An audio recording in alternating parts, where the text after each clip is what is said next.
Welcome to Free Pour on Oilers Plus. We're here at the beautiful Alchemy Bar. My name is Austin and I'm the chef de cuisine of Braven. And we're joined by Mason, the winemaker at Dirty Laundry. And then we also have Emma, Michaela, and Madison. Mason, tell us about these wines. The first wine is our Let's Get Fizzical Rosé. This is done in a frizzante style. So we sparkle this wine as it goes into bottle. People always talk about sparkling wine as being a wine for an event or a celebration. But what we're seeing within the industry is sparkling wine is becoming an everyday sort of wine for a lot of people. This wine, again, very approachable. It's got a touch of residual sugar, so it's not overly sweet, but definitely there's some sugar there. And this is a game day wine or, a patio sipper. Yeah. Wine is fun, and we can have some sort of fun with some of the names. So this Let's Get Fizzical is our fun way of explaining this sparkling wine.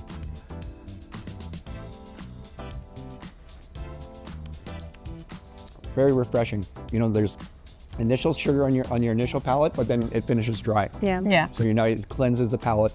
The bubbles, they stick around. They're still lingering right now. You can pair this with oysters on the half shell, or by itself, just nicely chilled down. Why do you always smell it when you're tasting it? And it's just a good sort of introduction to the wine.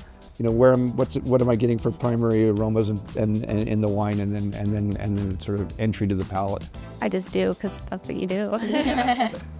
You always switch it around. Why do you do that? So that is to aerate the wine.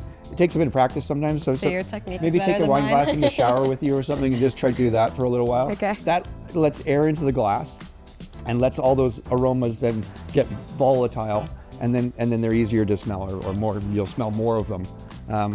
Normally what you would do is in a wine tasting, this is a classic winemaker's thing to do. There's so many pictures of winemakers doing this, and I'm always like, what are you looking for? Right. But we look at the glass, what's that color? Is it bricky? Is it, things like that. It can tell you a bit about the wine, and then a good smell, and then some people do that. So you can breathe some air into your mouth as well. Right. And that sort of makes it more volatile as well. Do you go hand pick the grapes? We do hand pick all of our grapes. And how we decide when to pick them, it's a little bit of timing. How busy are we at the winery? Can we take everything in at the same time? But we go out and we taste a lot. So we're tasting a lot. We do a little bit of, we measure the sugars in the wines and the acid in the grapes. We have a lot of equipment in the winery, but like I say, this is the most important piece of equipment we have in the winery is a wine glass. So you always have to be monitoring the wine during the fermentation, and it's just taste. Well, this was a great wine. Thanks, Mason. And we have another one on deck to try. So this is our Pinot Gris. So Pinot Gris is the most widely planted white grape in British Columbia. And when we get into this glass, this is a lot of orchard fruit to it. I always think of this wine as almost smelling a peach pit. So that sort of stony fruit, there's a bit of minerality to it. Pinot Gris can be done in many different styles. Some people call it Pinot Grigio. In Italy, they call it Pinot Grigio, but it's the same grape. It can have oak to it if you wanted to have an oaked version, but ours is all fermented in stainless steel. Fruit-driven nose, a nice balance of acid and sugar.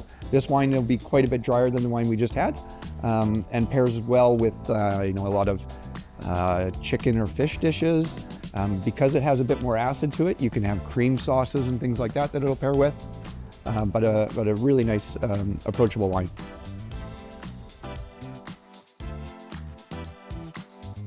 It's making me hungry. Yeah. We're talking about chicken. I'm getting more like that stone fruit, a bit of tropical fruit, like almost a bit of pineapple or melons or something like that. But on the palate, I get more like lemon lime. Yeah. So it's more like there's a zest to it. It smells a lot sweeter than it tastes. Yeah.